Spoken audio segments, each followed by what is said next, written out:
Bonjour et bienvenue à tous dans Business Africa.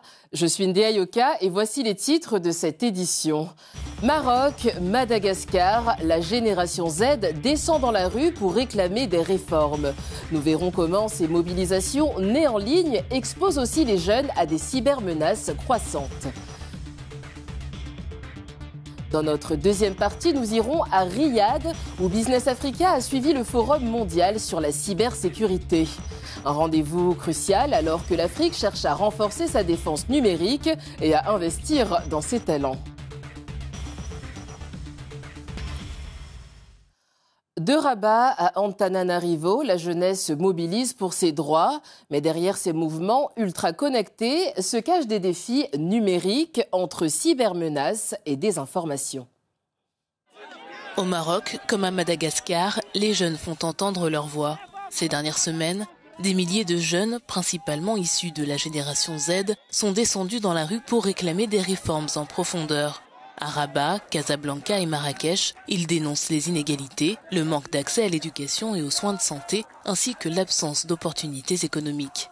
À Antananarivo et dans plusieurs grandes villes malgaches, la colère s'exprime contre les coupures d'eau et d'électricité, la précarité et une gouvernance jugée défaillante. Ces mouvements ont également une forte dimension économique dans deux pays où le chômage des jeunes dépasse 25%. La génération Z réclame une croissance plus inclusive et un environnement propice à l'innovation. Leur message est clair, sans perspectives économiques, il ne peut y avoir de stabilité sociale. Principalement pacifiques et coordonnées sur les réseaux sociaux, ces mobilisations posent également de nouveaux défis, la désinformation et la protection des données personnelles. Selon l'enquête mondiale 2025 sur l'état de l'authentification, la génération Z très connectée reste particulièrement exposée aux cybermenaces.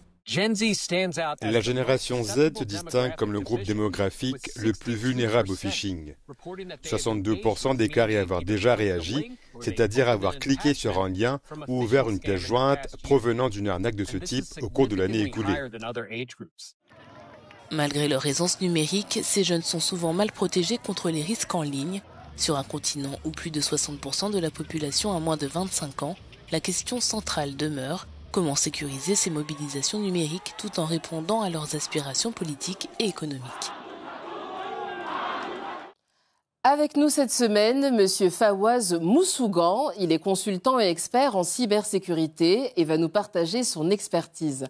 Monsieur Moussougan, bienvenue dans Business Africa. Alors, quand ces jeunes s'organisent sur Telegram, Instagram ou Discord, quels sont les dangers numériques auxquels ils doivent faire attention? Alors, en tant que jeune, d'accord, c'est tout à fait légitime de vouloir changer les choses, de vouloir manifester, mais les principaux risques de cybersécurité quand on organise ce type de mouvement, prime abord, c'est l'exposition des données personnelles. Lorsqu'on se connecte, on a un risque d'exposer ses contacts, sa localisation, les horaires, tout ce qui va être photo ou identifiant. L'autre risque majeur aussi, les faux comptes peuvent proliférer. Les agents provocateurs peuvent bien entendu infiltrer les groupes qui sont légitimes. Des bots peuvent s'introduire dans les groupes qui sont privés. La désinformation aussi peut s'inviter dans le débat, d'autant plus que il peut y avoir des manipulations d'images. Donc, qui dit désinformation dit mauvaise orientation de personnes, de participants légitimes aux manifestations. Quand je prends le cas du Maroc, effectivement, il y a eu ce cas-là qui s'est produit. D'autres types de risques également peuvent se présenter, comme les attaques techniques, ou l'autre risque qui est la surveillance et la collecte abusive de données. Parce que voilà, les États peuvent s'infiltrer, peuvent utiliser des outils de surveillance réseau, intercepter des communications, tout ça. Voilà, ça fait partie des principaux risques qui sont encourus. Justement, dans ce contexte-là, comment les autorités peuvent-elles garantir la sécurité tout en respectant la liberté numérique? Il y a un certain nombre de lois qui existent déjà, comme par exemple au niveau africain, je vais parler de la Convention de Malabo en 2014, la Charte africaine des droits de l'homme et des peuples. C'est important de citer cette charte-là, d'autant plus que dans l'article 9, garantit la liberté d'expression et le droit à l'information. Du point de vue légal aussi, si je prends le cas du Maroc, il y a la loi numéro 09-08 relative à la protection des personnes physiques à l'égard du traitement des données à caractère personnel. Et l'État se veut être le garant du respect de ces lois en question. Et l'État se veut aussi être comme un régulateur. Face aux personnes qui s'infiltrent, l'État, en fait, a le devoir non seulement de pouvoir en fait contrôler tout ce flux-là, parce que c'est un peu difficile, parce que lorsqu'il y a des profils qui s'infiltrent, on ne sait pas toujours qui sont derrière ces profils. Et dans le cas d'espèce, étant donné qu'on parle de Discord, Discord c'est une application américaine. Les pays africains n'ont pas d'accès direct aux données des utilisateurs de ces plateformes-là. Donc c'est un peu plus compliqué. Au-delà du cadre légal, la frontière est mince. On parle donc d'une jeunesse ultra connectée, mais tout de même vulnérable en ligne. Les gouvernements n'ont-ils pas un devoir de prévention et d'éducation ? Les États investissent certes, mais aujourd'hui, au niveau africain, la question de la sensibilisation n'est pas forcément prise à cœur par beaucoup d'États. Le Maroc, d'ailleurs, a fait un gros investissement en la matière. Le Bénin aussi. C'est un modèle qui se duplique dans les pays limitrophes. Mais la première chose qui devait être faite, c'est avoir des manifestants, certes, mais avoir également des personnes qui sont sensibilisées au sujet sur la protection des données. L'autre mécanisme aussi, c'est combattre la désinformation. Il n'y a pas vraiment d'initiative pour soutenir le fact-checking au niveau africain. Bien vrai, on va parler de paradigme initiative, on va parler des mini-projets soutenus par des ambassades étrangères en Afrique, mais ces projets-là ne prospèrent pas. Je ne dis pas qu'il n'y a pas d'initiative sur le sujet, mais les gens ne sont pas informés. Tout de suite, il y a une information qui circule, tout de suite, l'information devient virale alors qu'elle est fausse. L'économie aujourd'hui ne se cantonne pas sur le numérique, ce qui fait que ce n'est pas forcément un sujet d'importance majeure pour les États. Est en train de s'installer dans la plupart des usages. Et voilà, d'une manière ou d'une autre, il va falloir investir de façon conséquente pour pouvoir en fait renforcer la résilience numérique. Monsieur Mousougan, je vous remercie. Je vous remercie également pour cet échange. La cybercriminalité reste un défi majeur pour l'Afrique. Au Forum mondial sur la cybersécurité, dirigeants et experts ont exploré des pistes pour y répondre. Un reportage de Bridget Ougoué. Pendant 2 jours, intelligence artificielle, informatique quantique et coopération internationale ont été au cœur des débats.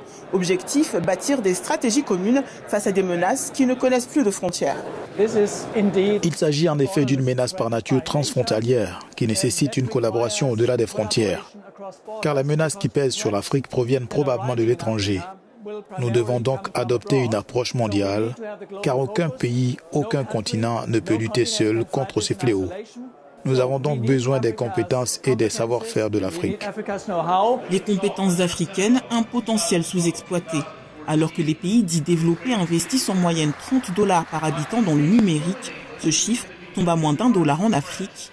Pour Macky Sall, ex-président du Sénégal, il faut adresser ces disparités régionales en misant sur la formation de la jeunesse. Il nous manque du capital, il nous manque de l'investissement dans ce secteur. Ça doit être une priorité comme l'agriculture, comme l'éducation. Il faut que nous soyons dans nos écoles connectés, que nos enfants, dès l'âge de 10 ans, 11 ans, soient comme les enfants du monde entier. C'est pourquoi je dis que le JCF doit évoluer vers un organisme global, international, où nous aurons les Nations Unies, les États, mais aussi les grandes plateformes numériques, les GAFAM, comme on dit, les Google, Amazon, Facebook, etc., pour travailler à réduire ce gap.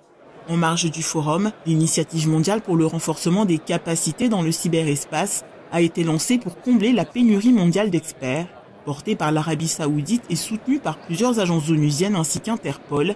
Cette initiative veut construire un cyberespace plus sûr partout dans le monde.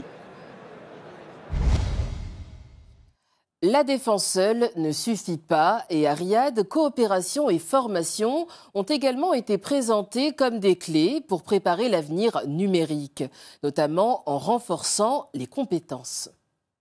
À travers l'Afrique, la révolution numérique s'accélère, de la banque mobile à la gouvernance intelligente. Mais avec le développement de la connectivité, les cybermenaces augmentent aussi. La cybercriminalité coûte chaque année à l'Afrique près de 4 milliards de dollars.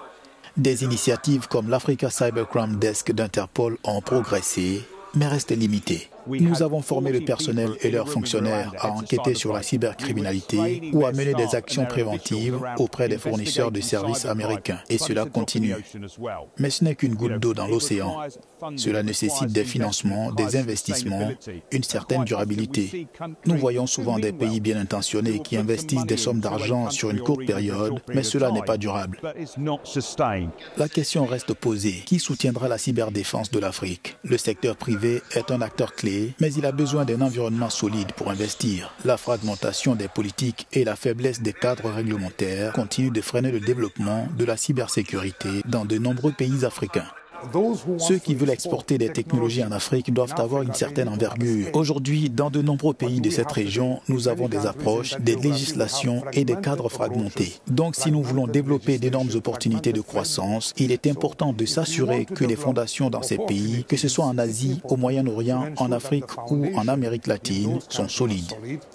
Environ 39 des 54 pays africains ont déjà mis en place une législation sur la cybersécurité. L'investissement du secteur privé dans les infrastructures numériques commence également. La SFI de la Banque mondiale investit 100 millions de dollars avec Raxio pour construire des centres de données dans plusieurs pays africains. Voilà qui conclut Business Africa. Pour revoir cet épisode, rendez-vous sur africanews.com et sur toutes nos plateformes digitales. À bientôt.